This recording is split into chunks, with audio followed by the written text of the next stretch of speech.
बिस्मिल्लाहिर्रहमानिर्रहीम, अस्सलाम वालेकुम। विनर्स स्पोर्ट्स के साथ आपका मेज़बान शहजादा मोइन हाजिर है। एक बड़ा टाकरा भारत और न्यूजीलैंड के दरमियान फाइनल मैच का आईसीसी चैंपियंस ट्रॉफी 2025 का खेला जाएगा। और साथ साथ है, क्योंकि फाइनल मैच से कबल अगर हम बात कर लें तो कुछ थोड़ी सी इंजरी का सामना करना पड़ रहा है यहाँ पर भारत की टीम को। और विराट कोहली थोड़े से इंजर्ड हो गए हैं प्रैक्टिस सेशन में, लेकिन भरपूर तौर पर वो प्रैक्टिस सेशन में मौजूद रहे और इंजरी के बावजूद वो बैंडेज करवाने के बाद ग्राउंड प्रैक्टिस सेशन में वहाँ मौजूद है और खिलाड़ियों की बैटिंग वहाँ पर खासकर देखते रहे। साथ साथ है, क्योंकि इस दफ़ा अगर हम बात करेंगे इस चैंपियंस ट्रॉफ़ी की, तो इससे कबल अगर हम थोड़ी सी बात करें चैंपियंस ट्रॉफ़ी की 2002 की, तो जहाँ पर चैंपियंस ट्रॉफ़ी में 2 बार बैटिंग करने वाली टीम फाइनल मैच नहीं जीत सकी और मैच मुश्तरका तौर पर जो है फाइनल को आईसीसी चैंपियंस ट्रॉफी का मुश्तरका जो है चैंपियन करार दिया गया। वो मैच था भारत और श्रीलंका का। जब पहले फाइनल डे था तो वहाँ पर बारिश हुई, पहले बैटिंग की भारत ने, लेकिन मुकर्रर ओवर में उन्होंने बैटिंग करके स्कोर किया। जब श्रीलंका की बारी आई तो वहाँ पर श्रीलंकन बैटर्स बैटिंग करते रहे, लेकिन बारिश हो गई। दूसरा सूरत हाल भी यही रही और वहाँ पर भी यही सूरत हाल रही। इनिंग खेली वहाँ पर, पहले इनिंग मुकम्मल हुई, दूसरी इनिंग में भी हमने देखा कि बारिश हुआ और उस तौर पर जो है मुश्तरका तौर पर 2002 में श्रीलंका और भारत की टीम चैंपियन रही आईसीसी चैंपियंस ट्रॉफी की। तो चलें, ये तो माजी की बातें थी, लेकिन हाल में न्यूजीलैंड की टीम और भारत के दरमियान आईसीसी चैंपियंस ट्रॉफी 2025 का फाइनल मैच है अब खेला जाएगा। और उससे कबल अगर हम थोड़ी सी बात कर लें तो अपने इस शो के हवाले से विनर्स स्पोर्ट्स को, जिसको इस स्पेशल ट्रांसमिशन को जो है स्पॉन्सर किया है ICC civil line youth cricket foundation ने, जो कराची के अंदर जो ग्रास रूट लेवल पर क्रिकेट हो रही है उसको प्रमोट करने की ये कोशिश की जा रही है। जो आईसीसी चैंपियंस ट्रॉफी 2025 है, यकीन बड़ा अहमियत का हामिल रहा। 29 साल के बाद ये पाकिस्तान में मुनक्किद हुई आईसीसी चैंपियंस ट्रॉफी, और हमने देखा कि पाकिस्तान ने कुछ खातिर का कारकर्दगी का मुजाहरा नहीं किया, लेकिन शायकीन क्रिकेट ने यहाँ पर जो है दिल जीते तमाम ही मुल्कों के, और जो भी मैचेस वहाँ शायकीन क्रिकेट की एक बड़ी तादाद मैच देखने को मौजूद थी। आज इस सूरत हाल पर बात करने की, ओवरऑल चैंपियंस ट्रॉफी पर हमारे साथ मौजूद हैं स्टूडियो पर आरिफ वहीद खान साहब, स्पोर्ट्स एनालिस्ट हैं, वो हमारे साथ यहाँ तशरीफ़ रखते हैं। साहब बहुत शुक्रिया आपका। और साथ साथ क्योंकि आगाज़ के बाद अब अख्ताम भी हो रहा है आईसीसी चैंपियंस ट्रॉफी का, ओवरऑल आपने किस तरह देखा? पहले तो ये मैं जानना चाहूँगा आपसे कि 29 साल के बाद हम मेज़बानी कर रहे थे, फाइनल नसीब नहीं हुआ हमें देखने को, लेकिन ओवरऑल एक अच्छा टूर्नामेंट करार दिया जा सकता है सिक्योरिटी के लिहाज से। बहुत शुक्रिया शहजादा मोइन साहब आपका। और जिस तरह आपने पूछा कि ओवरऑल क्या पोजीशन रही, मगर ये कि अगर देखें तो पाकिस्तान ने जो है एक इस पूरे टूर्नामेंट ने बज़ाहिर तो उनकी कारकर्दगी इतनी ज़्यादा अच्छी नहीं है, मगर बहुत बड़ी अखलाकी फ़तह हासिल की। जिस तरीके से उन्होंने टाइम पे अपनी कमिटमेंट के हिसाब से सारी चीज़ों को उन्होंने फुलफ़िल किया, सारे जो आपके जो इंफ्रास्ट्रक्चर था वो बहुत जी शॉर्ट पीरियड पे जो इन्होंने सारी चीज़ें जो कंप्लीट की, तो एक बहुत बड़ा ये माइलस्टोन जो है पाकिस्तान क्रिकेट बोर्ड ने और चेयरमैन मोहसिन नकवी साहब ने यकीनन तय किया अपनी कमिटमेंट के मुताबिक। और ये काम वो ही कर सकते थे जो जिस तरह की उनकी विल थी, जिस तरह उनकी विशेज़ थी, तो उस तरीके से उन्होंने इस चीज़ को बिल्कुल टाइम पे किया। तो पाकिस्तान के लिए बज़ाहिर देख लें कि कोई नहीं है, मगर ये हमारे लिए सबसे अच्छी बेहतर यही है कि ये चैंपियंस ट्रॉफ़ी बहुत अच्छे तरीके से पाकिस्तान के अंदर अब तकरीबन इख्तिताम पजीर हो रही है। यहाँ पर फाइनल हमारी पाकिस्तान के लिए तो तकरीबन इख्तिताम हो ही गई है, अब इसका फ़ाइनल चूँकि दुबई के अंदर खेला जाएगा यहाँ पर। तो ओवरऑल देखें तो पाकिस्तान के लिए ये बहुत बड़ी अचीवमेंट भी, गो के बहुत सारी चीज़ें इंडिया के फेवर में रही। आईसीसी ने भी उस तरीके से पाकिस्तान को सपोर्ट नहीं किया जिस तरीके से वो करना चाहिए था, जिस पे अब दुनिया भर के मुबस्सिरीन बातें कर रहे हैं। अब इंग्लैंड के अखबार ने भी लिखा है कि वहाँ पर के किस तरीके से इंडियन की टीम को फेवर किया जा रहा है, और ये हम काफ़ी अरसे से जा रहे हैं। बहरहाल ये कुछ भी थी, चूँकि सारी चीज़ें पहले से ये कमिटमेंट हुई हुई थी और सारा ये स्केजुअलाइज हुआ था, तो इस पर अब बहुत ज़्यादा बात नहीं कर सकते। बहरहाल जो पाकिस्तान ने अपना जो काम करना था वो बहुत अच्छे तरीके से किया और पूरी दुनिया को जवाब दिया कि पाकिस्तान एक बहुत सेफ़ कंट्री है। पाकिस्तान के जो लोग हैं बहुत ज़्यादा जो है मेहमान नवाज़ हैं और बहुत अच्छे तरीके से उन्होंने पाकिस्तानी लोगों ने उनका दिया, जिसका कई खिलाड़ियों कई कोचेज़ ने दुनिया भर के बरमला इजहार भी किया कि हमने यहाँ के बहुत खुशी महसूस की, बहुत हम सेफ़ रहे यहाँ पर आके। तो ये एक बहुत अच्छी अचीवमेंट है, मैं समझता हूँ ओवरऑल परफॉर्मेंस के अलावा पाकिस्तान के लिए बहुत बड़ी अचीवमेंट थी पाकिस्तान की। चलें अब फाइनल पे आ जाते हैं, थोड़ा सा बड़ा टाकरा है और न्यूजीलैंड की टीम अगर हम देखें तो इस टूर्नामेंट में बड़ी फेवरेट करार दी जा रही है। इंडिया की टीम ने भी बड़ा ज़बरदस्त परफॉर्म किया हुआ है यहाँ पर, और दुबई में एक एडवांटेज सा है। और अभी कुछ देर पहले आप बात कर रहे थे ना कि इंग्लैंड के अखबारात ने भी काफ़ी इस चीज़ को उछाला है, तो वहाँ तो अब अखबारात में ये भी आ रहा है कि टॉस किए बगैर ही इंडिया से फैसला कर लिया जाए कि क्या करना है। आप देखें कि दीगर ममालिक में जो इंडिया की टीम है उनके खिलाफ सिर्फ इस बात पे चर्चा हो रहा है कि वो तमाम मैचेस हाइबर मॉडल दुबई में खेल रहे हैं, और उन्होंने तमाम मैचेस वहीं खेले, वहीं जीते, और एक बड़ा फाइनल भी अब वहीं खेल रहे हैं वो। तो आप समझ रहे हैं कि अब दुनिया को भी पता चल रहा है भारत की जो अंदरूनी कहानी है।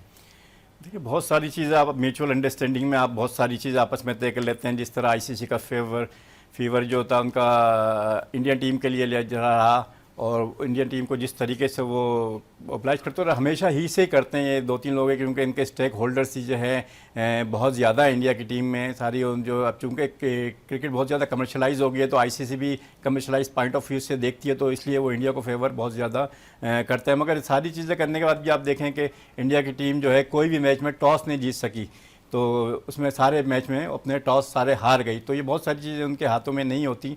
बहरहाल ये कि अब इन सारी चीज़ों को रखते हुए हम आगे की तरफ देखें तो एक बहुत अच्छा फाइनल होने जा रहा है कल को, और बहुत अरसे बाद देखा कि एक बहुत बैलेंस फाइनल आपको एक नज़र आ रहा है कि टीमों के अंदर ये वो टीम हैं जो अपनी जो है पिछली कारकर्दगी की बुनियाद पर, जिस पे हम पिछले प्रोग्रामों में कई दफ़ा बात करते रहे हैं, कंसिस्टेंसी क्या होती है, मैच अवेयरनेस क्या होती है, गेम प्लान क्या होता है, तो ये सारी चीज़ें आपको कल दोनों टीमों में नजर आएंगी। बड़ी अच्छी बात की दोनों टीमों में नज़र आएगा। ओवरऑल अगर हम देखें आरिफ भाई, तो न्यूजीलैंड की टीम बड़ा पाकिस्तान के अंदर उसने बड़े अच्छे बैटिंग का मुजाहरा भी किया, उनके बैटर्स अच्छा खेलते रहे, और एक मैच दुबई खेलने गई, उन्हें शिकस्त का सामना करना पड़ा, लेकिन उनके बैटर्स वहाँ नाकाम नजर आए।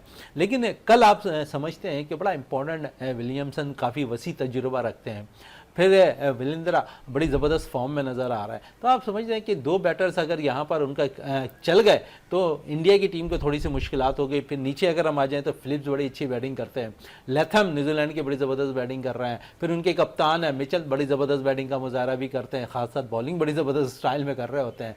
तो आप समझते हैं एक मुकम्मल टीम है न्यूजीलैंड की इस वक्त तजुर्बाकार की हैसियत से खेल रही है इस टूर्नामेंट में।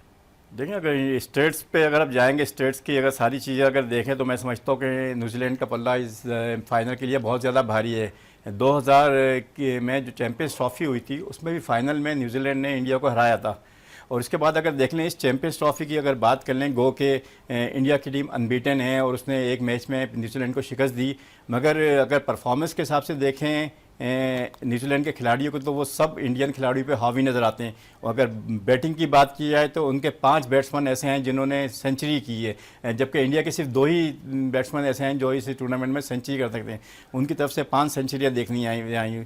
और इंडिया की टीम ने अभी तक अगर देखा जाए तो ना 300 रन बनाए हैं और ना ही 300 रन चेस किए हैं, जबकि न्यूजीलैंड की टीम 2 दफ़ा 300 रन प्लस कर चुकी है। और इसके अलावा अगर देखें तो इंडिया की टीम का अगर एवरेज देखें तो वो 250 से भी कम है। पूरे अगर टूर्नामेंट का दाएँ तो फी इनिंग्स 250 से भी कम। हालांकि पाकिस्तान ने 2 मैच खेले, दोनों हारे, मगर उनका भी एवरेज अगर देखें 2 मैचों का तो वो भी 250 से ऊपर है। और इस चैंपियंस की जितनी भी ज़्यादा टीम है उसका सबका एवरेज जो है 250, 280 से ऊपर है। और अगला के अगर अफगानिस्तान का भी देखें तो 287, 287 उनका एवरेज नज़र आता है। तो बैटिंग के हिसाब से सारी अगर ये स्टेट्स में देखें तो न्यूजीलैंड का, फिर बॉलिंग की साइड पे जाएं तो उनके मैट हेनरी है जो 10 विकेट के साथ टॉप पे हैं, जबकि मोहम्मद शामी जो हैं वो 8 विकेट के साथ दूसरे नंबर के ऊपर हैं वहाँ पर। तो बज़ाहिर जो अगर ये साइकोलॉजिकली जो इफेक्ट्स होता है वो न्यूजीलैंड को बिल्कुल फेवर करेगा। और न्यूजीलैंड की ये है कि वो हारने से नहीं डरते, वो बहुत खुला खेलते हैं सारा, वो हर चीज़ बिल्कुल वो है।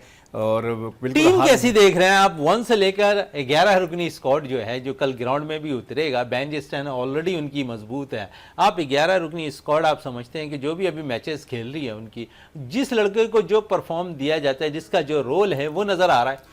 देखिए, ये दोनों टीमों में सबसे अच्छी जो बात ये मैं उनके सारे जो स्टेट्स देख रहा था उनकी टीम में कि ये कि इन दोनों टीमों में जो यहाँ तक पहुँचती है उसमें कोई वन मैन शो नहीं था। कोई भी ये नहीं कह सकते कि ये एक सिंगल खिलाड़ी जो है आपको इस पोजीशन तक ले आया। इंडिया की टीम भी देखें तो टॉप 5 ऑर्डर जो बैट्समैन हैं उन टॉप 5 ऑर्डर्स में मिली जुली कारकर्दगी रही है सबकी, बहुत ज़्यादा एक्स्ट्रा ऑर्डिनरी रही। हालांकि उनके रोहित शर्मा कप्तान जो बहुत ज़्यादा किया था, उनका भी इस पूरे टूर्नामेंट में एवरेज 16.87 रहा। मगर उसके बावजूद भी टीमें कंसिस्टेंसी से वही परफॉर्म करती हैं कि जिनमें आप मैच विनर्स ज़्यादा होते हैं। तो इंडियन टीम के अंदर देखें या न्यूजीलैंड में देखें तो उनके मैच विनर्स की तादाद बहुत ज़्यादा है। कभी कोई एक मैच विनर्स अगर फेल होता है तो दूसरा उसकी जगह ले लेता है, दूसरा फेल होता है तो तीसरा उसकी जगह ले लेता है, और तीसरा मैच विनर फेल होता है तो चौथा उसकी जगह ले लेता है। उस तरीके से ये पूरी, तो इनकी जो कम्बिनेशन है, जो टीम जेल जिसको कहते हैं ना कि कम्बिनेशन बहुत अच्छा है, जेल बहुत अच्छा है, तो वो यही नज़र आता है कि टॉप 5 ऑर्डर जो इनका अगर देखें तो उन सब ने मिल के अपनी परफॉर्मेंस को इतनी ले आते हैं कि जहाँ पर मैच जीता जा सकता है। कहीं पर भी ऐसा आपको नज़र नहीं आएगा किसी भी खिलाड़ी के ऊपर मैच नहीं आया, और जिस खिलाड़ी पर भी मैच आया फिर उसने अपनी पूरी जिम्मेदारी पूरी की और मैच को फिनिश किया वहाँ पर। अच्छा, फिनिश किया। चलें, ये तो न्यूजीलैंड के हवाले से है, लेकिन ओवरऑल इस टूर्नामेंट के अंदर स्पिनर्स ने भी रोल बड़ा अच्छा किया है, न्यूजीलैंड के भी और इंडिया के भी।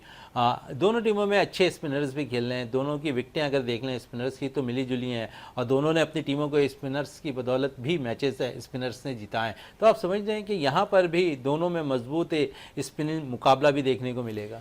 देखिए बिल्कुल असल जो मुकाबला होगा यहाँ पर जो है वो स्पिनर्स का ही होगा। अगर वहाँ देखें न्यूजीलैंड की तरफ तो कप्तान सेंटनर जो हैं वो बहुत अच्छी गेंदें कर रहे हैं सारा। और फिर इधर ये जो चक्रवर्ती को जो लेकर आए तो इन्होंने ये देखें, ये इंडिया का एक ट्रम्प कार्ड था, उनको भी पता था कि ये मिस्ट्री बॉलर्स है, तो उन्होंने उस चक्रवर्ती को किसी भी एशियन टीम के खिलाफ नहीं खिलाया। जब एशियन टीमों से मैच हो गए तो फिर उसके बाद उन्होंने इन टीमों के खिलाफ लेकर आए, न्यूजीलैंड और ऑस्ट्रेलिया के खिलाफ, और उन्होंने देखा कि आपने किस तरीके से 2 मैच में वो गेंद की, तो 7 विकेटें ली वहाँ पर उन्होंने। तो ये एक ट्रम्प कार्ड है, वो ये इस फाइनल के अंदर बहुत ज़्यादा इम्पोर्टेंट होगा कि किस तरीके से ये दोनों स्पिनर्स कर सकते हैं। बहरहाल ये फाइनल इस तरह होगा, जो पहले अगर हावी हो गया, मैं समझता हूँ कि इसके अंदर ये चूँकि एक बड़ा प्रेशर गेम होगा, टीमें बड़ी बैलेंस हैं, परफॉर्मर दोनों के पास बहुत ज़्यादा है, जो टीम पहले हावी हो गई वही टीम आखिर तक हावी होगी। यकीन बड़ी अच्छी बात कही यहाँ पर आरिफ वहीद खान साहब ने कि जो टीम पहले हावी हो गई किसी भी टीम पर तो वो सबकत ले जाने में कामयाब हो जाएगी। और इस मैच के अंदर इस वक्त मुझे ब्रेक के लिए कहा जा रहा है, ब्रेक से वापस आते हैं तो गुफ्तगू को मज़ीद जारी रखते हैं।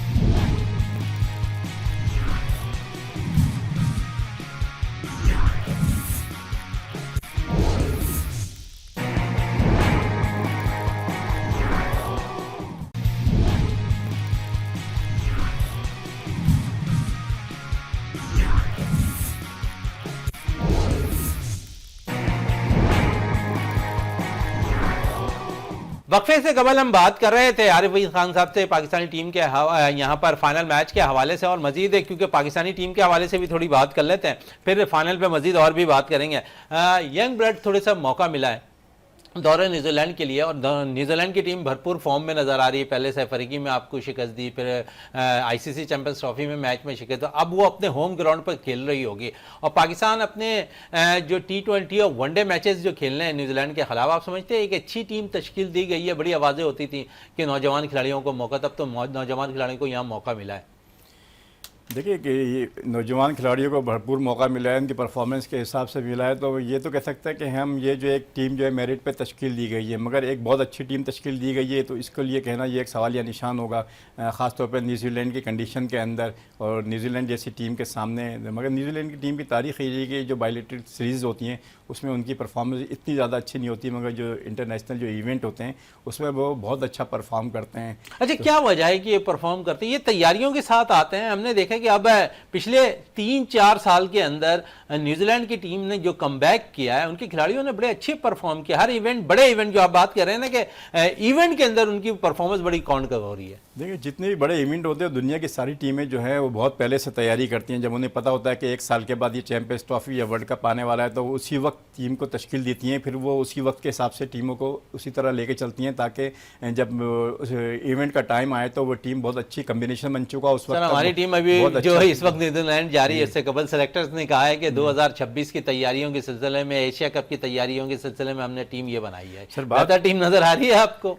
सर ये बहुत अच्छी बात की है कि उन्होंने कि 2026 की हमने तैयारी के लिए की है, मगर क्या इस बात की क्या गारंटी कि 2026 तक ये सिलेक्टर रहेंगे भी नहीं रहेंगे यहाँ पर हमारे सबसे बड़ा जो प्रॉब्लम है कि वो एडॉकिज्म का सारा प्रॉब्लम है हमारे ऊपर जो है। हम कहते हैं कि टीम में कंसिस्टेंसी नहीं है, मगर देखें तो ऊपर ही तो कैसे रहेगी? कामरान गुलाम आपको परफॉर्म करके देते हैं, आईसीसी चैंपियंस ट्रॉफी में मैच नहीं खेलते, इस टीम से वो दौरे न्यूजीलैंड से बाहर हो जाते हैं। सऊद शकील कुछ एडजस्ट होता है, टीम में परफॉर्म करते हैं, टीम से बाहर हो जाते हैं। मोहम्मद हसन बगैर खेले ही टूर्नामेंट आईसीसी के वो टूर्नामेंट से दौरे न्यूजीलैंड से बाहर हो जाए, तो आप कह रहे हैं कि कैसे मुसलसल कोई खिलाड़ी जो है अपनी परफॉर्मेंस देगा। अब मोहम्मद हसनैन का नहीं पता कि कब वो उसकी वापसी होगी। कामरान गुलाम के लिए तो ये कह सकते हैं कि चलें टेस्ट मैचेस होंगे तो कामरान गुलाम वापस आ सकते हैं, सऊद शकील वापस आ सकते हैं। देखिए, किसी भी खिलाड़ी को जो परफॉर्मेंस होता है, जो परफॉर्मर होता है डोमेस्टिक में कर रहा है, तो उसको सही टाइम पे खिलाना ज़रूरी होता है। तो अगर हम ये तय करते हैं कि उसको सही टाइम पे जब उसकी परफॉर्मेंस लगी होती है तो उस वक्त नहीं खिलाते हैं, फिर जब उसका टाइम निकल जाता है बाद में चांस देते हैं, तो हो सकता है उसकी परफॉर्मेंस उस तरीके की नहीं हो, क्योंकि ये परफॉर्मेंस अप एंड डाउन ये स्पोर्ट्स के अंदर होती रहती है सारा। तो सबसे बेहतर तो यही है कि हमें जो है बिल्कुल सही टाइम के ऊपर खिलाड़ियों को मेरिट के ऊपर मौका दिया जाए।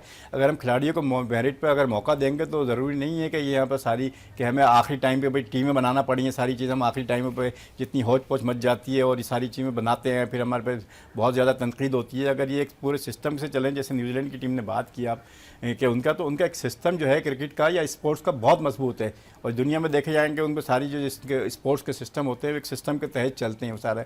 वो ऐसा नहीं होता कि ऑन द स्पॉट सारे फैसले कर रहे होते हैं, या कोई आए दिन इनकी इतनी ज़्यादा चेंजिंग हो रही होती है, वो एडहॉक किस्म पे चल रहे होते हैं।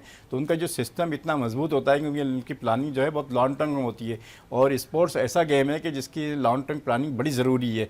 अगर आप बहुत अच्छे फैसले, अगर आप आज भी अगर टीम को अच्छी तरीके से फैसले करेंगे, मेरिट पे टीम बनाएंगे, तो इसके नतीजे आज नज़र नहीं आएंगे, इसके नतीजे भी आपको 2025-26 में मेरा सवाल यही था कि ये जो 3 प्लेयर्स बाहर हुए हैं, आप समझते हैं कि इन्हें मौका देना चाहिए था दौरे न्यूजीलैंड के लिए? अब इनके पास मौका था कि ये खुलकर खेलते हैं। ठीक है, बिल्कुल मौका देना चाहिए। तीनों बड़े परफॉर्मर खिलाड़ी थे सारे यहाँ पर, और जब ये परफॉर्मर खिलाड़ी हैं, अगर इनको इस दौरे के अंदर मौका नहीं दिया जाएंगे तो फिर इनको कब दिया जाएगा सारा। और टीमों के अंदर शफलिंग होती है आगे, और हम ये कहते हैं कि सीनियर्स खिलाड़ी हैं सारे ये, तो सीनियर्स और जूनियर्स का एक कम्बिनेशन बनाने जा पहले यही होता था कि पहले सीनियर्स खिलाड़ी खेलते थे, फिर उसके साथ साथ उनको जूनियर खिलाड़ी को मुसलसल इंडक्ट किया जाता था, और फिर वो जब इंडक्ट किया जाता था थोड़े अरसे के बाद वो थोड़ा मैच्योर्ड हो जाते थे सीनियर खिलाड़ियों के साथ। अब हमने ये देख रहा है कुछ अरसे से अब वो खत्म हो गया, वो जूनियर खिलाड़ी को तो बिल्कुल नहीं लेते, या उन पर इतना ज़्यादा लाद दिया जाता है कि बस अब आपने ही सब कुछ करना है। तो वो जो इतनी ज़्यादा एकदम से जो उनके ऊपर आ जाता है, उनके ऊपर इंटरनेशनल क्रिकेट का प्रेशर वो आ जाते हैं, तो इसलिए वो जल्दी परफॉर्म नहीं कर पा रहे। और हमारे यहाँ देखें कि जिस तरीके से पाकिस्तान में तेज़ी के साथ डेब्यू होते हैं, ये पूरी दुनिया में इस तरीके से डेब्यू होते हैं, और अच्छी बात आपने कही। फिर 2 प्लेयर्स पे और आता हूँ मैं आपकी तरफ है, आरिफ वहीद खान साहब है। आमिर जमाल पे हमने मेहनत की, आमिर जमाल थोड़ा परफॉर्म करने लगे, आपने देखा अच्छा एक ऑलराउंडर निकल कर आया, फिर वो बाहर हो गया। खुर्रम शहजाद पे हमने थोड़ी मेहनत की, वो भी इस वक्त टीम में नज़र नहीं आ रहा। तो आप किस तरह फिर आप कह सकते हैं कि ठीक है हम रेगुलर लेके, आपने फिर वही फ़हीम अशरफ, वसीम जूनियर पर इंसार करना शुरू किया, जहादात खान आप लेकर आए, अब्दुल समद एक अच्छा इजाफा है पाकिस्तान टीम के लिए। तो आप जिनको लेके चल रहे हैं ना, कम से कम उन्हें मौका तो दें। आमिर जमाल आपके लिए फिट हो गए हैं, वो टीम में आके आपको बड़ा रोल अदा कर सकते हैं, बड़े जिगरे के साथ खेलते हैं, और हमने देखा ऑस्ट्रेलिया में उनकी परफॉर्मेंस।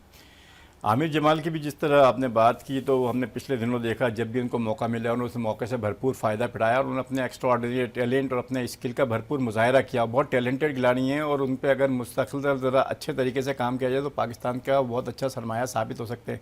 मगर पिछले दिनों शायद वो इंजरी का शिकार हो गए थे, जिसकी वजह से अंदर वो चैंपियंस ट्रॉफी के अंदर उनकी परफॉर्मेंस। इसी तरह हम जब पता था कि यहाँ पर स्पिनर्स जो है इन विकेटों के ऊपर बहुत ज़्यादा साजगार होंगे, तो हम प्रॉपर स्पिनर्स ही नहीं लेके गए, जिसमें साजिद खान को सुफियान मुकीम। आज देखें सुफियान मुकीम दोनों टीमों इतना इंपॉर्टेंट प्लेयर हो गया सुफियान मुकीम, क्या वनडे में भी वो उससे टीम में शामिल किया गया और T20 में। तो आपने आईसीसी में सेलेक्ट कर लेना था भाई, जहां पर हर कोई कह रहा था कि एक स्पिनर्स की जरूरत है, आप साजिद को नहीं करते, आप सुफियान को कर सकते थे। देखिए यही तो फर्क होता है ना, हम एनालिस्ट हैं, जब आप गलत काम कर देंगे उसके बाद हम देखेंगे आपने ये फैसला गलत किया कि ये फैसला इस तरह होना चाहिए था। मगर आप तो मैनेजमेंट का हिस्सा हैं, और आप बहुत ज़्यादा टेक्निकल एक्सपर्ट्स हैं, जितनी भी टीम मैनेजमेंट होती है जो बोर्ड में हायर अथॉरिटी है, आपको तो पता होनी चाहिए ना कि ये पहले से हम किसको ज़्यादा टीम में शामिल करेंगे या किसको साथ लेकर चलेंगे, तो वो आपके लिए बाद में बहुत ज़्यादा फ़ायदेमंद। बाद में तो सब सारी चीज़ें एक्सपोज हो जाती हैं, सबको पता चल जाता है कि आपने इनको लिया और ये परफॉर्म नहीं कर पाए, इसको लेना चाहिए था या उसको बाहर करना चाहिए था। मगर यही एक टीम मैनेजमेंट होती है जो शुरू से देखे, खिलाड़ियों पर नज़र रखे, उनकी परफॉर्मेंस पे, उनकी स्किल के ऊपर, और वही एक टीम वर्क होता है कि जो हमारे को ये इंटरनेशनल इवेंट के अंदर कोई हम अच्छी पोजीशन पे जा सकते हैं। तो ये अगर थोड़ी सी मैनेजमेंट को अगर बेहतर किया जाए, और ये सारी चीज़ें इससे कोई ज़्यादा कोई रॉकेट साइंस नहीं है, मैं समझता हूँ कि ये सारी चीज़ें सही करना है। एक तो सबसे पहले चीज़ ये कि आप ईमानदारी से बिल्कुल काम करें, अच्छी नीयत के साथ काम करें, मेरिट पे काम करें, कि ये 3 असूल अपना लें, तो मैं नहीं समझता कि उसके नतीजे बहुत ज़्यादा अच्छे हों। अरे भाई आपने नताइज की बात की, ओवरऑल हमारी नताइज तो इस वक्त अगर हम देखें तो कोई बेहतर नहीं है। सिवाय 3 सीरीज़ के जो हमने ऑस्ट्रेलिया में जीती, उसके अलावा जिम्बाब्वे में जीती, जनूबी अफ्रीका में जीती, और कुछ नए प्लेयर्स वहाँ शामिल थे। फिर हमने एक बड़ा इवेंट खेला, उससे कबल हम एक सैफरी की टूर्नामेंट खेल लेते, हमें शिकस्त का सामना करना पड़ा। लेकिन आप जो बात करें एक्सपोज होने वाली, और इस दफ़ा ऐसा पहली दफ़ा हुआ है कि सिलेक्टर से लेकर खिलाड़ी से लेकर टीम पूरी की पूरी एक्सपोज हो गई इस आईसीसी चैंपियंस ट्रॉफी में। हर कोई हर किसी पे तनकीद करता हुआ नजर आए, चाहे वो कोच हो, चाहे वो सेलेक्टर हो, चाहे वो खिलाड़ी हो। और आपने देखा कि यहाँ तो कप्तान तक पर जो है यहाँ पर आवाज़ें उठती दिखाई दी। हालांकि अभी कुछ ज़्यादा अरसा नहीं हुआ मोहम्मद रिजवान को कप्तान बनाते हुए, और फिर हमने देखा कि कप्तानी हुई हमारी वनडे में ख़राब, हमने T20 का कप्तान चेंज कर दिया। देखिए, एक तो ये चीज़ जब हर टीम पे एक बुरा वक्त आता है परफॉर्मेंस के हिसाब से, और ये पाकिस्तानी टीम की भी जब ये परफॉर्मेंस इतनी बुरी रही है, जब ये परफॉर्मेंस इस किस्म की होती है तो बहुत सारी चीज़ें एक्सपोज, हर चीज़ें खुद ब खुद ऑटोमेटिक एक्सपोज होना शुरू हो जाती हैं।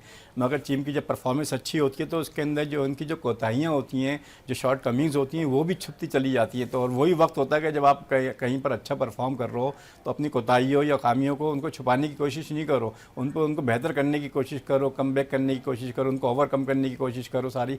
तो वही चीज़ें होती हैं। जिस तरह मोहसिन नकवी साहब की जो हम देख रहे हैं कि उनकी जो विल है वो यकीनन इस बात की है कि वो टीम जो है बेहतर से बेहतर, और नज़र आता है कि वो जो है बेहतर से बेहतर काम करने की कोशिश करे। मगर एक पूरा टीम वर्क होता है सारा, ये ऊपर से लेकर नीचे तक सारी उनकी नीचे की जो टीम होती है हमारी जो है, फिर उसके नीचे जो मैनेजमेंट सारा स्टाफ होता है, टेक्निकल स्टाफ होता है, तो ये सब पूरा एक सिस्टम होता है। और यही चीज़ें सिस्टम कहलाती हैं। किसी एक आदमी के काम करने से वो तेज़ी के साथ उन्होंने काम करके हम पाकिस्तान के स्टेडियम तो बना लिए, मगर पाकिस्तान की क्रिकेट को नहीं बना पाए, तो ये बहुत बड़ा फ़र्क हो जाता है। चले फ़र्क की बात करें तो फ़र्क पे तो अब यहाँ पर शाहीन शाह आफरीदी, हारिस रऊफ, नसीम शाह, सब पे उंगलियाँ उठी हैं। और अब हमने देखा कि जो 20 ओवर्स के क्रिकेटर्स हैं ना, उन्हें 20 ओवर की क्रिकेट तक महदूद रखा गया है।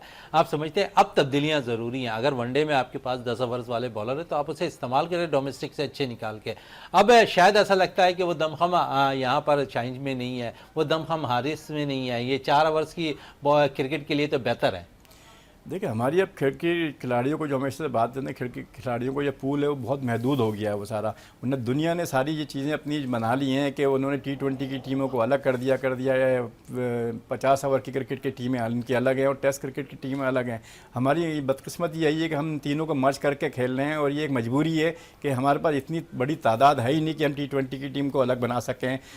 हालाँकि ये तीनों की स्किल्स अलग है, और ये T20 वाली जो क्रिकेट्स हैं, जो हमारे जो परफॉर्मर हैं T20 के, इनको T20 के अंदर ही होना चाहिए 50 ओवर। और ये टेस्ट क्रिकेट, ये तो चलो आपस में एक मर्ज हो जाते हैं 50 ओवर की क्रिकेट में और टेस्ट क्रिकेट में, मगर T20 के जो मिजाज के खिलाड़ी होते हैं, और इसकी जो हमने इसमें इंडक्शन करते हैं टेस्ट के अंदर, और इनको ज़बरदस्ती जो है मजबूरी में, तो जिसकी वजह से हमारी क्रिकेट को बड़ा नुकसान होता है। इसको मॉडर्न क्रिकेट का नाम दे देते हैं कि मॉडर्न क्रिकेट क्या है। मॉडर्न में हमेशा से बात करता हूँ कि मॉडर्न क्रिकेट कुछ नहीं है। क्रिकेट वही है जो आपकी एक समझदारी की क्रिकेट हो, जो एक टेक्निकल स्टेबिलिटी हो, वो क्रिकेट। अब उस क्रिकेट के ऊपर जाएँ। आपने देखा मॉडर्न क्रिकेट में इंग्लैंड का क्या हशर हुआ इस वर्ल्ड कप में अंदर, वो अपने तीनों मैच हार गई सारी। मॉडर्न क्रिकेट खेलने वाली जो सबसे बड़ी टीम थी सारी वो उसके अंदर। तो जहाँ पर आप अगर समझदारी से क्रिकेट को लेकर नहीं चलेंगे सारी इसके अंदर टेक्निकल, जिसमें हमारे मैं हमेशा कहता हूँ कि टेक्निकल खिलाड़ियों को अगर सपोर्ट करें। आप हमारा बहुत अच्छे एक टेक्निकल एक्सपर्ट थे असद, वो अब्दुल्ला शफीक, आज वो कहाँ हैं? वो कहीं भी नहीं खड़े हैं वहाँ पर, हालांकि बहुत ज़्यादा वो टेक्निकल साउंड मैं समझता हूँ कि बाबर आजम के बाद कोई पाकिस्तान के पास कोई बेटर अगर है इस किस्म का टेक्निकल लिहाज से साउंड, तो वो अब्दुल्ला शफीक हैं।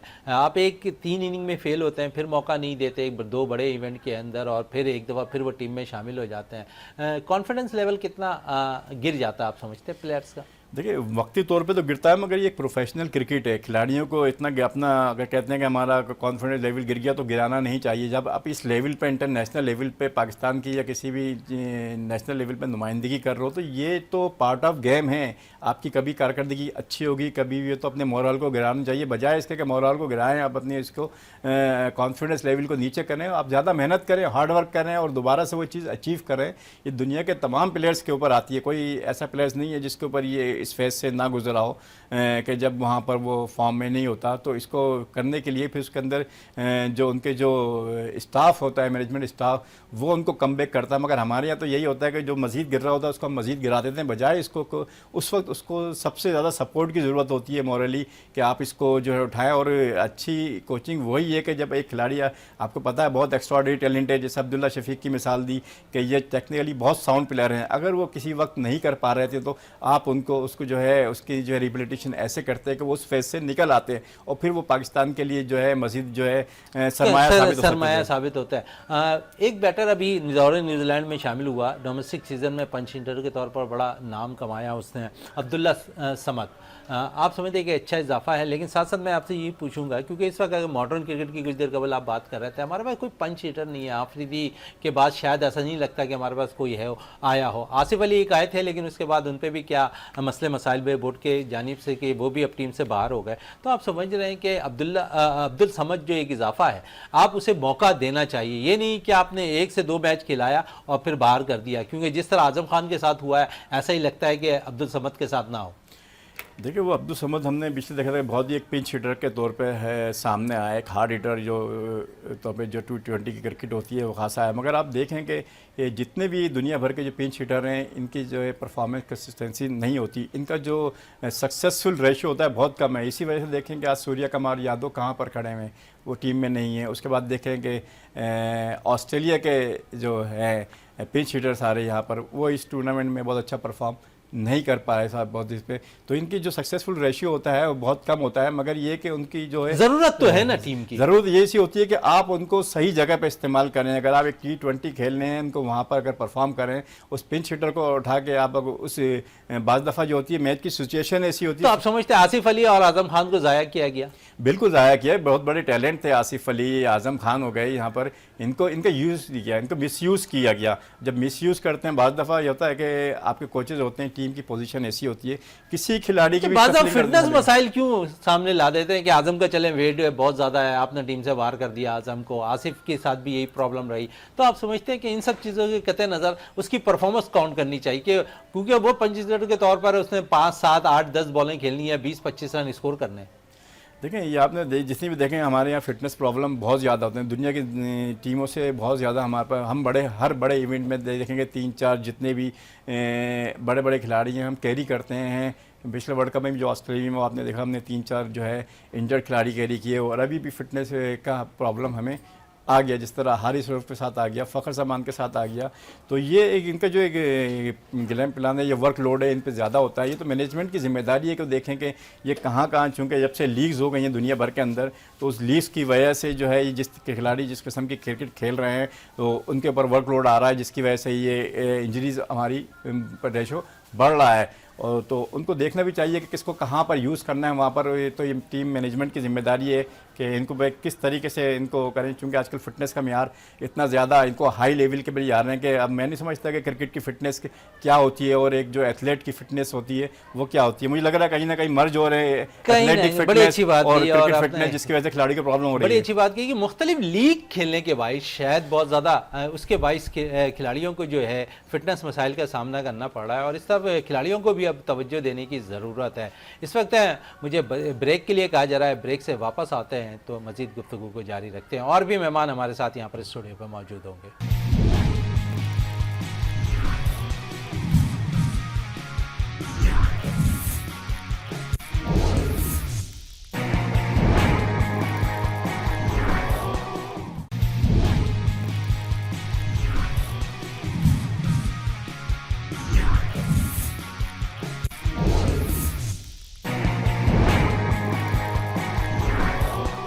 बिल्कुल, वक्फे से कबल हम जिस तरह बात कर रहे थे कि पाकिस्तान टीम के हवाले से कि जो नई टीम न्यूजीलैंड के लिए भेजी गई है, जिसमें 7 से 8 लड़के नए शामिल किए गए टीम पे, उस पर मज़ीद और कर लेते हैं।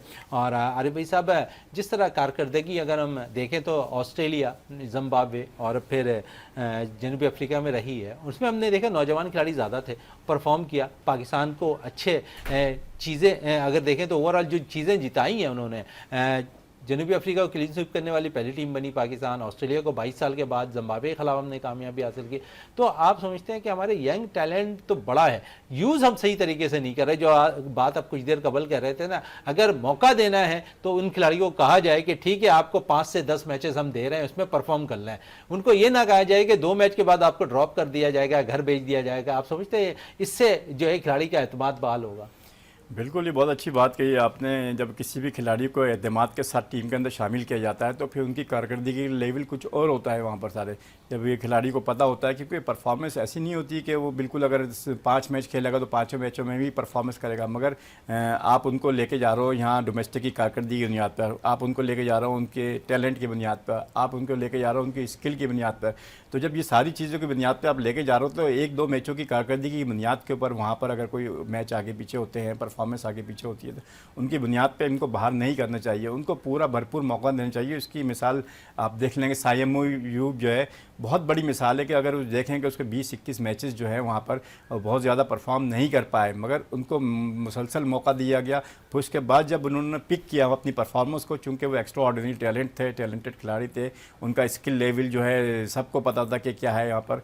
तो फिर उसके बाद आपने देखा कि जब उन्होंने अपनी इसकी स्किल को पिक किया और टीम को पिक किया, उनका कॉन्फिडेंस लेवल जो है 2 इनिंग्सों के बुनियाद पर ही जो है उनकी कॉन्फिडेंस लेवल कहाँ से कहाँ तक पहुँच गया। और वो इतनी ज़्यादा 2 इनिंग्सों की बुनियाद पर ऐसे हो गए कि जो पाकिस्तानी टीम की बहुत ज़्यादा ज़रूरत हो गए हैं, बहुत ज़्यादा सीनियर खिलाड़ियों में शामिल होने लगे कि यार उनकी ना होने से पाकिस्तानी टीम की कारकर्दगी पे बहुत ज़्यादा फ़र्क पड़ा। ये बातें की जा रही हैं। तो सिर्फ 2 इनिंग्सों की बुनियाद पर जब आपने उनको एक अच्छी इनिंग्स उन्होंने खेली तो उसके बाद पे वो कहाँ से कहाँ पहुँच गए। अगर यूनी को अगर 20-21 उनकी इनिंग्सों की बुनियाद पर उनके अगर टैलेंट को ज़ाया किया जाता तो ये एक बहुत बड़ी ज़्यादती होती भी। आप जातियों की बात कर रहे हैं, लेकिन हम तो ये भी देखते हैं कि बहुत से ऐसे प्लेयर्स हैं, आरिफ भाई साहब है, कि टीम से बाहर होते हैं फिर उन्हें टीम में बुला लिया जाता है, हालांकि वो डोमेस्टिक क्रिकेट से ज़्यादा दीगर लीग में परफॉर्म कर रहे हैं। मिसाल आपके सामने है, फ़हीम अशरफ वापस आए, खुशदिल शाह वापस आए। तो आप समझते हैं कि ये बेस नहीं बनाना चाहिए, हमें अपने डोमेस्टिक क्रिकेट को इज्जत देनी चाहिए? बिल्कुल, ये हमेशा से ही बात की जाती है कि डोमेस्टिक क्रिकेट को इज्जत दी जानी चाहिए, और मैं हमेशा ये बहुत सुनता हूँ कि डोमेस्टिक क्रिकेट को इज्जत देनी चाहिए, डोमेस्टिक क्रिकेट को इज्जत देनी चाहिए। मगर मैं अपनी ज़ाती तौर पे समझता हूँ कि डोमेस्टिक क्रिकेट के मेयार को भी बेहतर करना चाहिए, उसकी जो है क्वालिटी को बेहतर करना चाहिए। रिस्पेक्ट तो देते ही हैं हमको, ऐसा नहीं है कि रिस्पेक्ट करते हैं, मगर उसकी क्वालिटी के मेयार को बेहतर करें, उसके स्टैंडर्ड को बेहतर करें, अपनी पिचेस के मेयार को बेहतर करें। तो ये सारा इंफ्रास्ट्रक्चर, जब ये सारी चीज़ें बेहतर होंगी तो उसी से ही एक सिस्टम बनता है कि ये सारी चीज़ें बेहतर होती हैं, एक सिस्टम बन जाता है। फिर उसी सिस्टम जब ऑटो पे चले आते हैं, ऑटो पे तो फिर हमें इतनी ज़्यादा बात करने की ज़रूरत नहीं होती। खिलाड़ी उसी सिस्टम के तहत आते हैं, परफॉर्मर खिलाड़ी खुद ब खुद इंडक्ट होते चले आते हैं, जो नॉन परफॉर्मर खिलाड़ी है वो खुद ब खुद नीचे आ सकते हैं। तो एक सिस्टम जो दुनिया भर के अंदर राइज है, वो इसी बुनियाद के खिलाड़ी जो है वो आते हैं। हम देख लेना दूसरी टीमों के खिलाड़ी, अगर न्यूजीलैंड की टीम में फर्गूसन नहीं थे, जो एक ज़माने में कहते थे कि फर्गूसन है तो टीम बहुत परफॉर्मेंस अलग होगी उनकी, मगर चूंकि फर्गूसन नहीं है तो क्या उनकी परफॉर्मेंस पे कोई असर पड़ा? अगर आप इंडिया की मिसाल ले लें तो बुमराह नहीं थे, वहाँ पर सिराज नहीं थे उनके साथ इस दफ़ा, तो क्या उनकी परफॉर्मेंस पे कुछ असर पड़ा? उसी कंसिस्टेंसी के साथ जो है वो अपना परफॉर्म मुसलसल करते चले आ रहे हैं। तो ये एक सिस्टम की जो है एक बहुत बड़ी मिसाल होती है कि खिलाड़ी कोई आगे पीछे हो जाए, या हमारे कोई बोर्ड के जो होते हैं सरबराह, जब आपका सिस्टम बन जाता है तो ये पर्सनैलिटीज़ आने यानी वाली, और एक न दिन सब ने जाना होता है, तो ये पर्सनैलिटीज़ जो है आती जाती रहती हैं, मगर सिस्टम जब मजबूत रहता है तो ये खुद ब खुद सारी चीज़ें बेहतर चलती रहती हैं। चलें, बड़ी अच्छी बात कही कि सिस्टम को बेहतर करने की ज़रूरत है, और साथ साथ डोमेस्टिक क्रिकेट में अगर क्रिकेट हो रही है ना, क्वालिटी क्रिकेट होनी चाहिए। बेतहाशा आप टूर्नामेंट ज़रूर करा रहे हैं, लेकिन तवज्जो होनी चाहिए हमारी क्वालिटी क्रिकेट के बेस पे। अगर क्वालिटी क्रिकेट अच्छी होगी, अच्छे क्रिकेटर्स निकलेंगे जो लंबे अरसे तक पाकिस्तान को रिप्रेजेंट करते हुए दिखाई देंगे। इसी के साथ अपने मेज़बान शहजादा मोइन को इजाज़त दें। पाकिस्तान जिंदाबाद।